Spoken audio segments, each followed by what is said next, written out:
Daniel. I'm continuing our, thanks. Got one fan out there. I heard one small whoop.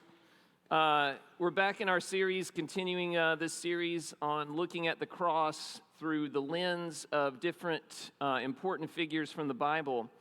And tonight it's Peter. So first off, who was Peter?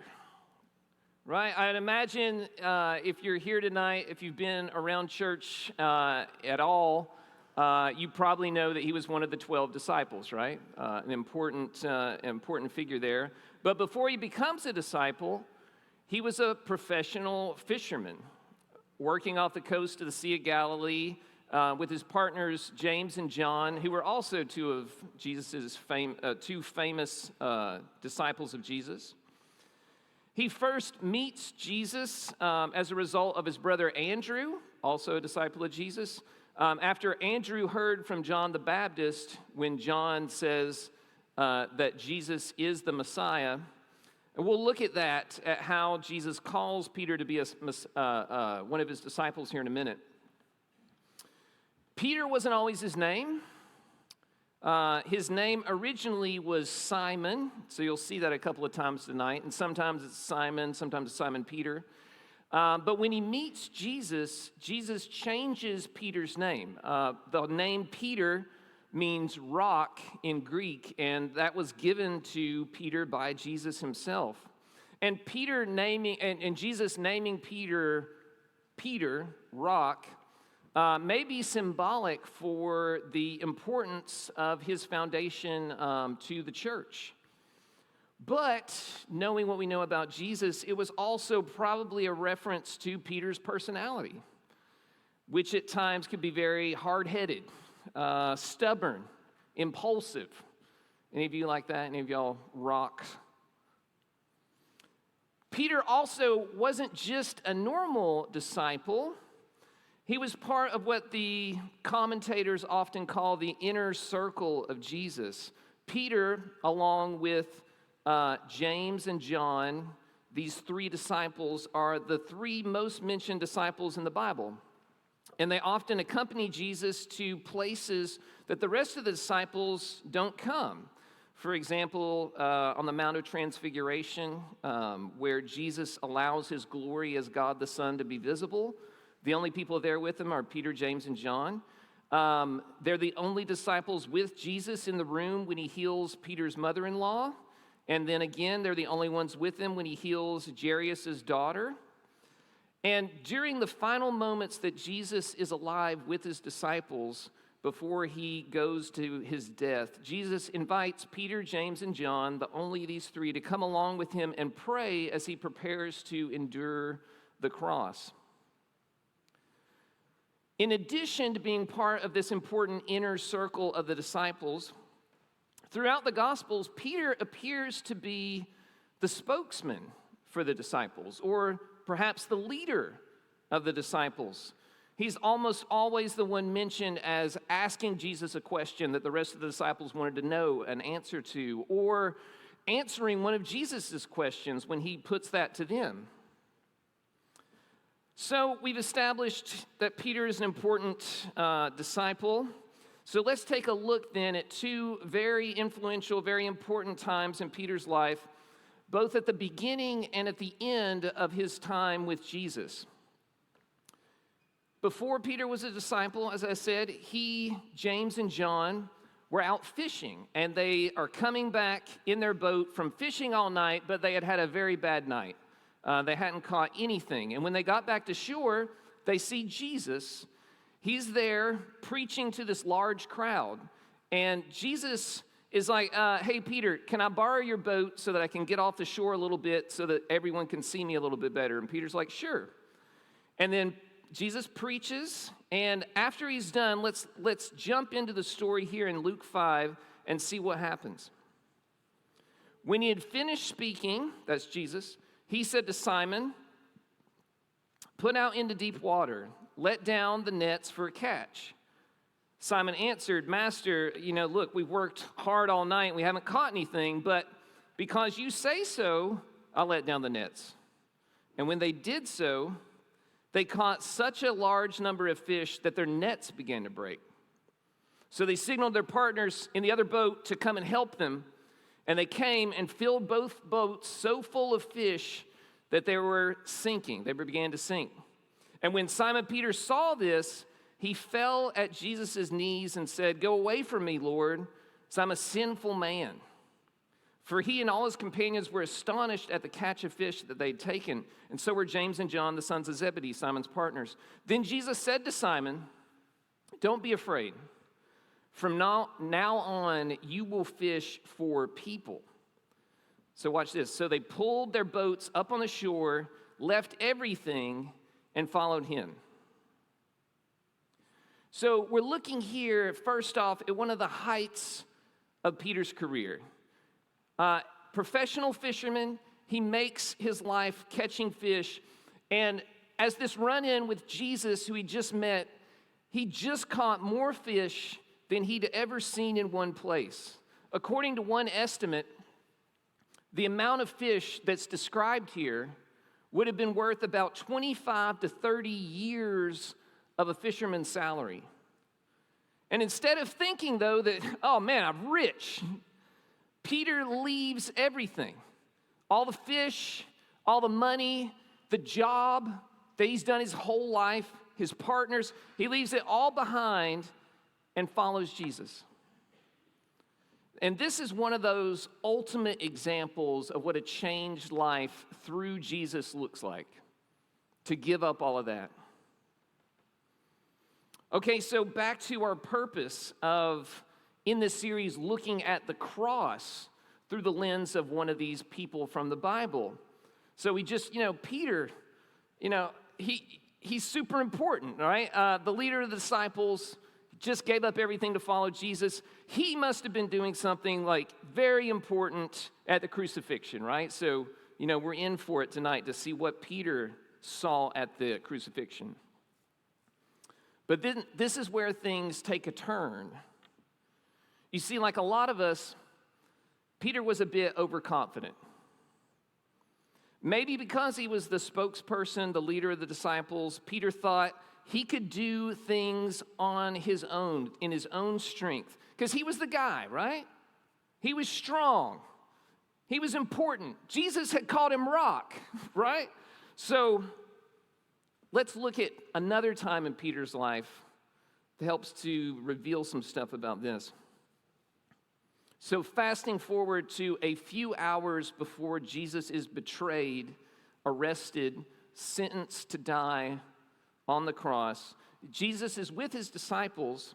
They're celebrating the Passover, and he's trying to explain at this very important time, one of the last times he's teaching his disciples, he's trying to tell them, look, y'all, I'm about to die, and what it all means, and getting them ready for it.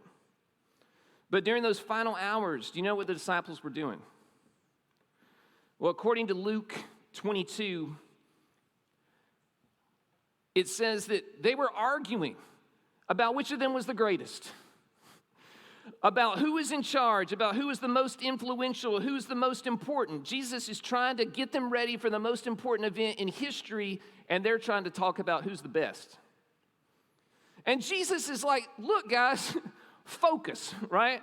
I'm trying to tell y'all that I'm about to be killed. And then probably as a way to show that Peter clearly thought he was the greatest, the most important, Peter speaks up here. You're about to be killed? He says this, Lord, I'm ready to go with you to prison and to death. Peter's like, look, guys, I'm willing to follow Jesus even if I have to die to do it. Clearly consumed here with his own self-importance, his own pride, Peter thought that he could do this in his own strength. He's a rock. And in John's gospel, we can see Jesus' response to what Peter's self-confident boast. So Jesus answers Peter and says, will you really lay down your life for me? Very truly, I tell you, before the rooster crows, you're going to disown me 3 times. Jesus is like, Peter, you aren't strong enough to die for me in your own strength. On your own, you're going to screw it up. Look, before even the end of the night, you're going to deny me 3 times. And what's crazy here is that Jesus tries to prepare Peter for what's going to happen, right? He tries to turn Peter's attention to God and to get Peter to ask him for help rather than relying on his own strength. And Luke records that Jesus says this to him right after this. In Luke 22, he says, Simon, Simon, see how he uses his old name sometimes when Peter's acting like his old self. Simon, Satan has asked to sift all of you, talking about the disciples, as wheat. But I have prayed for you, Simon, that your faith may not fail. And when you've turned back, strengthen your brothers. Jesus is like, look, Peter, you can't do this on your own, and you are definitely going to fail. But I've prayed for you. And after you fail, I'll take you back. After you fail, I'll use you to help the others, but you can't do this on your own strength. But apparently, Peter doesn't listen. Still doesn't think he needs any help. How many times have we done the same thing? I struggle with this a lot, thinking I'm good enough on my own that I don't need help. You may feel this way too. Like, I don't need to spend time with God today in prayer. I'm doing good. I don't actually need Jesus in my life. My life is pretty good. I can just do it all in my own strength. Things are going great. But we'll see here through Peter's life, through his example, that in our own strength, we're going to fail. In our own strength, we'll fail. So let's see how Peter did. Okay, so a few hours later, Judas, that's another one of Jesus' disciples, he was betraying Jesus for money, and he leads a large armed group of the temple guards to arrest Jesus. And John's gospel relates what Peter tried to do about it. So we look at this in John 18. Here's our guy, Peter. Then Simon Peter, who had a sword, he drew it and struck the high priest's servant, cutting off his right ear. And the servant's name was Malchus. So here we see it. Peter, leader of the disciples, he leaps into action, right? He already told Jesus, I'm ready to die for you. But because he hasn't been praying, he hadn't been seeking God for help, he acts in his own human understanding of what was going on, in his own human strength. And Peter's like, not on my watch, right? I'm going to defend Jesus to the death. And most people think, no one tries to cut off someone's ear, right? Like, that's not a very good defensive thing. If the person can't hear out of one side, maybe they'll, be disoriented. He's trying to cut the dude's head off, right? But you got to remember, Peter was not a soldier. He's a fisherman, so he was a bad, he was just hacking away, right? He cuts off the dude's ear. And Jesus is looking around at the other disciples, probably saying, like, all right, y'all, let's do this to the death. But there's a big problem. This is what was supposed to happen. This was a part of the fulfillment of prophecy which had been written hundreds of years ago about what the Messiah would do and how he would die. And Jesus had been trying to tell them about that earlier that night, but they were too busy arguing about who's the best. So let's read on and see Jesus' reaction to what Peter did, cutting off a dude's ear. John 18, verse 10, it says, verse 11, Jesus commanded Peter, put your sword away. Shall I not drink the cup the Father has given me? Shall I not do what God has told me to do? And then Matthew records that Jesus further says this. In Matthew 26, he tells Peter, do you think I couldn't call on my Father and that he would at once put at my disposal more than 12 legions of angels? But how then would the scriptures be fulfilled that say it has to happen this way? So instead of cheering Peter on for doing what he said he would do, trying to die as he tries to defend Jesus from this mob, Jesus tells him to stop. And Luke's gospel records what Jesus actually does after this. So in Luke 22, it says this, but Jesus answered, no more of this, and he touched the man's ear and healed him. So Jesus has to do a miracle here of healing the man's cut off ear, in order to undo the damage that Peter had done in his own strength and his own human understanding of the situation. And many commentators think that Jesus did this miracle to distract the guards from the fact that Peter and maybe some of the other disciples were dangerous. They're flailing around with swords. Maybe they need arresting too. So Jesus does this to protect Peter and the other disciples from dying here because, check this out, Jesus had bigger plans for them than dying right here. And again, how many problems have you and I created because we weren't following Jesus' will, Jesus' plan? Because we were trying to act in our own strength for our own purposes, in our own understanding, instead of focusing on what God was actually wanting to do. And then something even worse happens to Peter here, if you can imagine it. As Jesus allows himself to be chained and taken away, what do the disciples do? Well, all of the Gospels tell us that all of them desert Jesus and run away. The guys who a few hours ago were arguing about who was the best and how they would all die for Jesus to show him that they were the best, they all run away. It's looking pretty bad for our leader, Peter, here, right? But it's about to get even worse. After everyone had run away, apparently Peter and John meet up somewhere and decide to follow the mob at a distance and see what's going to happen to Jesus. The mob takes Jesus to the house of the former high priest Caiaphas, where all the leaders of the Jews had gathered to try to get their story together so that they could have something to go to the Romans with so that they could crucify Jesus because the Jews weren't allowed to kill people on their own. So let's look at Matthew's account then with what happens with Peter as he sits there and watches Jesus. So it says this, "Now Peter was sitting out in the courtyard, and a servant girl came to him. 'You also were with Jesus of Galilee,' she said, but he denied it before them. I don't know what you're talking about." So just like Jesus predicted, right? Peter, the leader of the disciples, the guy who just an hour ago claimed he'd followed Jesus to prison and death, we find him not even able to admit that he knows what she's talking about with Jesus.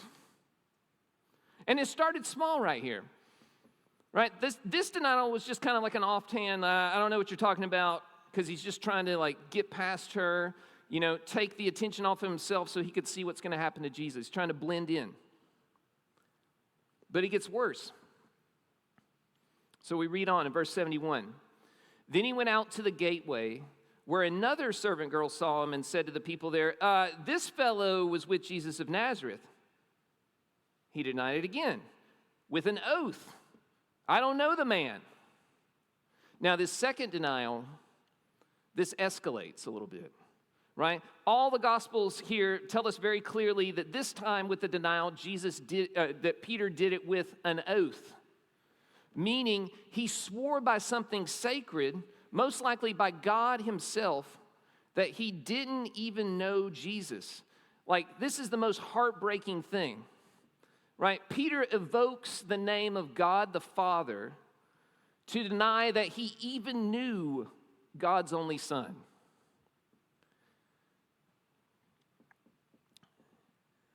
Sorry. That gets me. He might have been trying here to blend in with the crowd because everyone that was here, these were all religious leaders. They all believed in God. They were Jews. They were the religious leaders of the people. They believed in God, but they crucially didn't believe that Jesus was the Messiah. So Peter here is succumbing to their peer pressure. I believe in God, like there's no way by God's name that I even know this guy. Then a third time, look at this, verse 73. "After a little while, those standing there went up to Peter and said, 'Surely you're one of them, because your accent gives you away.'" I relate to that. Then look what he does. He began to call down curses, and he swore to them, "I don't know the man." Immediately a rooster crowed. Then Peter remembered the words Jesus had spoken. Before the rooster crows, you'll disown me 3 times. And he went outside and wept bitterly. Y'all, Peter was just trying to blend in, right? Just wanted to see what would happen to Jesus, trying to get the attention off of himself, but he can't hide, right? Like I can't. Your accent gives you away. As a sociolinguist who specializes in dialects of English, I love this part, even for different reasons, right? But the Gospels all reference here that the people could easily tell from the way Peter talked that he was from Galilee. That was where Jesus was known to have been from. Additionally, John's Gospel also tells us that, remember Malchus, the guy whose ear got cut off? John's Gospel tells us that one of his relatives who had been there and saw the guy cut off his brother's ear, he was like, no, I saw you cut my brother's ear off. There was no way for Peter to hide. And then this third denial escalated even more. Again, Peter takes a sacred oath, but he goes further this time, and he calls for a curse on himself. So he's not saying a cursed word. He's not cussing here, like cussing these people out. Instead, what he's doing is he's evoking a curse on himself, saying, if I'm lying, then may I be cursed by God. So we see Peter, the leader of the disciple, when he acts in his own strength, he fails miserably. And at this point, he hears that rooster crow, remembers what Jesus said, and he goes out and he has nothing left to do but weep. Maybe you've been there. Like Peter. Hey, maybe you're a Christian. And, maybe you're come to this church all the time. You come to Unite all the time. You think you'll do anything for God when you're at church or when you're around your church friends. But what about when you're away from church? Have you ever denied Jesus? Maybe like Peter, at first for you, it's just to try to go unnoticed and you just don't speak up. Or maybe like his second and third denials, you try to say something to fit in with what the rest of the crowd wants to hear. Well, what happens to Peter after this? Where was he at the crucifixion? Honestly, we don't know. So the Bible doesn't mention him being at the crucifixion with John and the Marys. This is the last we see of Peter before the resurrection, weeping bitterly for denying Jesus. So let me ask you this. Does that mean Peter's story is over? Do our failures mean our story is over? Well, let's continue on. Let's see what happens next. So last week, Tom shared with us how Mary Magdalene was the first to meet the resurrected Jesus. But there was something else that happened. After talking with Mary Magdalene, Jesus tells her to go and tell his disciples what she's seen, but look at here what he tells Mary. So in John 20, look at what he says here. Jesus said, don't hold on to me, for I've not yet ascended to the Father. Look at this right here. Go instead to my brothers and tell them I'm ascending to my Father and your Father, to my God and your God. So look at what he calls his disciples here. He doesn't call them disciples. Disciples are students, they're followers. And that's what Jesus had called them for many times during his ministry while he was training them up. He'd called them disciples 100 times. But after the resurrection, Matthew's gospel and John's gospel, they both clearly tell us that for the first time ever recorded, Jesus specifically calls his disciples his brothers. Remember, these are the guys who just all deserted him. These are the guys like Peter who just denied him. And now, after the resurrection, for the first time, Jesus doesn't call them his disciples, but he calls them his brothers. Look at this grace of Jesus here. The forgiveness of Jesus, trying to tell his most trusted people in the world that even though they just failed him, he isn't done with them. He's still got work to do. He still loves them like brothers.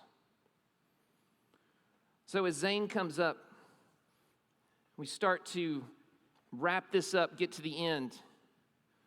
We don't have time to look at it, but after this, Jesus appears to his disciples 2 different times where he tries to explain what all happened. Why did he die? How did he resurrect? All of that stuff. But apparently, Peter still felt like it was over for him. He still felt disqualified from the work that Jesus had for them. Because after this, we're going to pick up with Peter again. After this, Peter seems to give up being a disciple. He's like, that's it, it's over. Where do we see this? Look at this in John 21. They'd already met the resurrected Jesus, but Peter tells the other disciples, hey, y'all, I'm going out to fish. Simon Peter told them, and they said, we'll go with you. So they went out and got into a boat, but that night they caught nothing. So in the Greek, this going out to fish, I don't want you to miss this, because this indicates Peter wasn't just saying, I got nothing else to do. I'm going to go out and fish. I'll be back, you know. He's not saying this is a one-time thing. He's saying, I'm going back to fishing. He's saying, I'm going back to being a fisherman. Meaning, Peter thinks it's over. I've been disqualified because of this sin, and so now I'm going back to what I was doing before Jesus called me.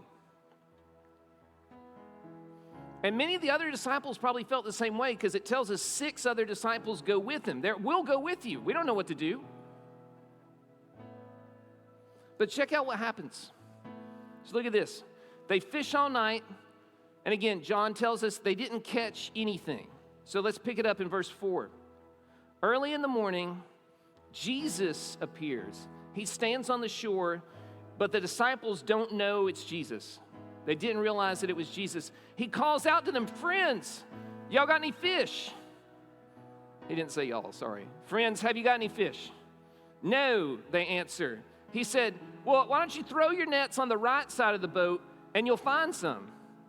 And so they're all right. Well, they did, and they were unable to haul in the net because of the large number of fish. Y'all might be like, hold up. Didn't we already read this tonight?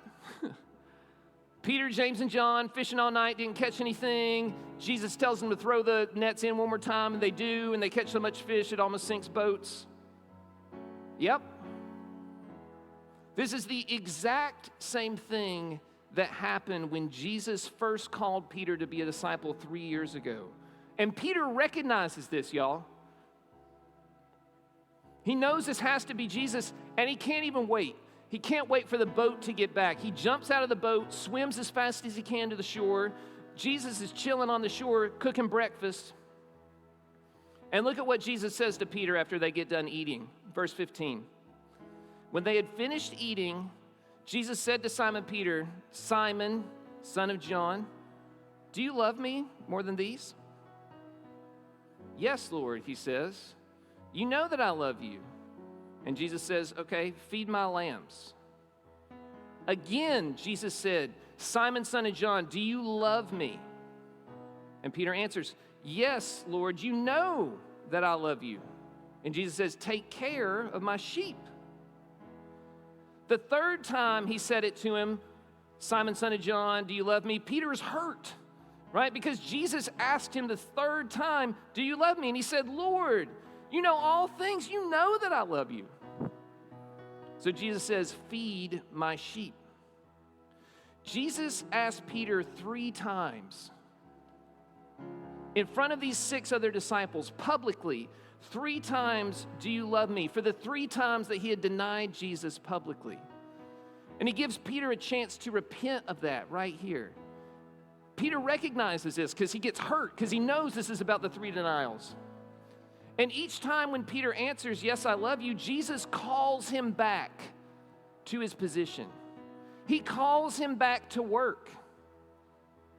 Jesus tells him literally, pasture my sheep, meaning tend to, watch after, protect, and lead his sheep, meaning his people, his church, the disciples. Jesus is calling him back here to his position of leadership, allowing him to repent and giving him the chance once again to be a major part of God's redemption for the entire world. And you may be here tonight carrying that same burden as Peter. Maybe there's a sin in your life that you think has somehow disqualified you from ever being used by Jesus again. Know tonight that Jesus is standing here calling you back. Know that even if you failed, Jesus isn't done with you. He's here with forgiveness. And he's here with a commission, with a call for you to get back to serving him. Let's pray.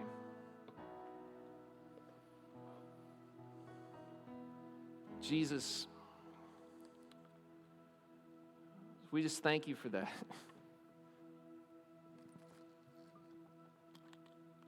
God, thank you for your redemption. Thank you for Peter and his example that we can look at and see ourselves in. That maybe we have denied you. We have screwed up. And we think there's nothing else that you could ever do with me. God, thank you for showing us here this is not true. Because of what you did on that cross, because of what you did when you rose from the grave, you paid for all those sins.